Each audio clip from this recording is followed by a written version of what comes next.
ప్రభునందు నాకు అత్యంత ప్రియమైనటువంటి వారలారా, మన ప్రభువును రక్షకుడైనటువంటి యేసుక్రీస్తు వారి యొక్క శుభనామములో మీ అందరికీ నా హృదయపూర్వకమైన శుభములు వందనములు తెలియజేస్తున్నాను. ఉదయకాల సమయంలో దేవుని వాక్యాన్ని ధ్యానం చేసుకుందాము.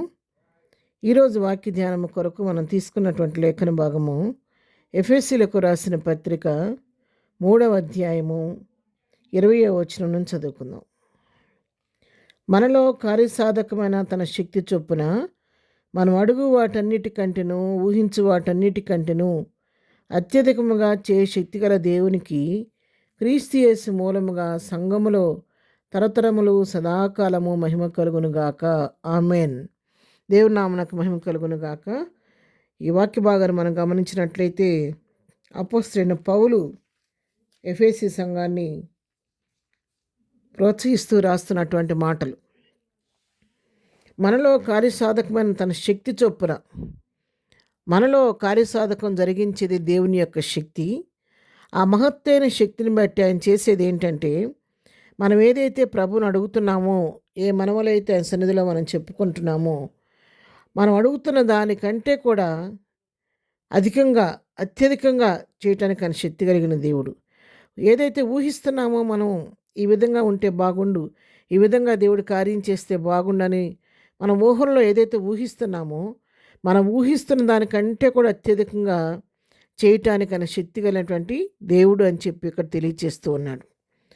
ఆయనలో సన్నిధిలో మనం చేస్తున్న మనవని అంగీకరించి ఆ పనిని ఏ విషయం కొరకు, ఏ పని కొరకు మనం అడుగుతున్నామో దాన్ని మనలో జరిగించడానికి, దాన్ని కార్యరూపం చేయటానికి, కార్యసాధకం జరిగించడానికి శక్తి కలిగిన దేవుడు కాబట్టి ఆయన మనం అడుగుతున్న వాటికంటే, ఊహిస్తున్న వాటికంటే అత్యధికమైన స్థితిలో, ఉన్నతమైన స్థితిలో తన కార్యాన్ని నీ పట్ల, నా పట్ల కలిగించే దేవుడు. ఆయన అలాంటి దేవుడు కాబట్టి అటువంటి శక్తిగల దేవునికి క్రీస్తు యేసు మూలంగా సంఘములో తరతరములు సదాకాలము మహిమ కలుగును గాక. ఆమేన్ అంటున్నాడు. అలాంటి శక్తి కలిగిన దేవునికి మరి యేసు మూలంగా, క్రీస్తు యేసు మూలముగా సంఘములో ఈ తరంలోనే కాదు, రాబో తరములో తరతరములు సదాకాలం ఆయన నామానికి మహిమ కలుగును గాక అని భక్తులైన పౌలు తెలియచేస్తున్నాడు. పిల్లారా, మనం ప్రార్థన చేస్తున్నప్పుడు మన యొక్క ఆలోచన విధానం కొంత మేరకు ఉంటుంది కాబట్టి మనం అడుగుతున్నటువంటి మనవి ఏ విషయం కొరకు ప్రార్థిస్తున్నాం, ఆ విషయానికి ప్రభు ఇచ్చే జవాబు ఈ విధంగా ఉంటే బాగుండని చెప్పి మనం కొన్ని బౌండరీస్ పెట్టుకొని ఈ విధంగా దేవుడు కార్యం చేస్తే బాగుండు అని ఉదాహరణకు ఒక మాట చెప్తాను.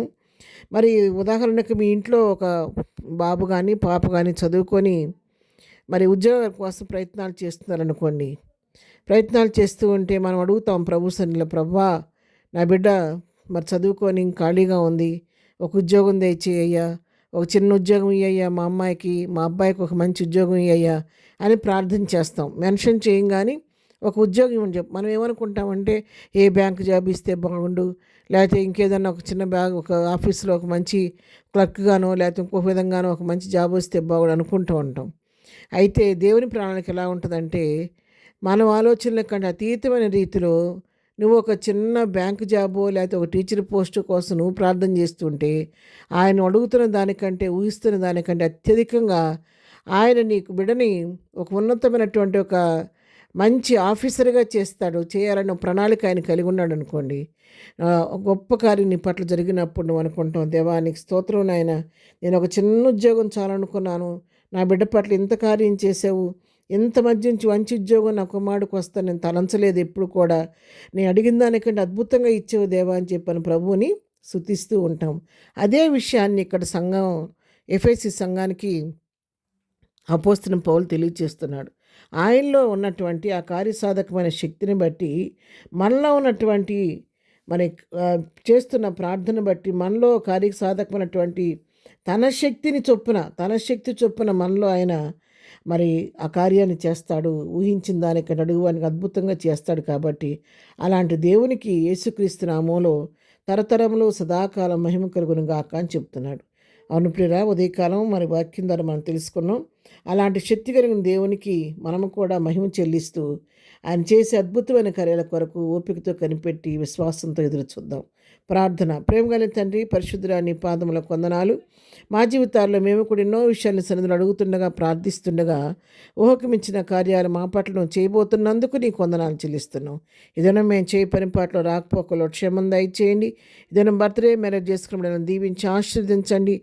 ఏ బిడ్డ ఈ ఉదయకాల సమయంలో ఏ కార్యం కొరకు ఎదురు చూస్తుందో వారి పట్ల నీ కార్యాలు నూతనపరిచి ప్రతి వారి నోటిని నవ్వు కలుగు చేయమని యేసునామములో ప్రార్థించడి పొందుకొని ఉన్నాము తండ్రి. ఆమెన్. ప్రభు కృప సదాకాలం మనందరికీ తోడై నడిపించునుగాక. ఆమెన్.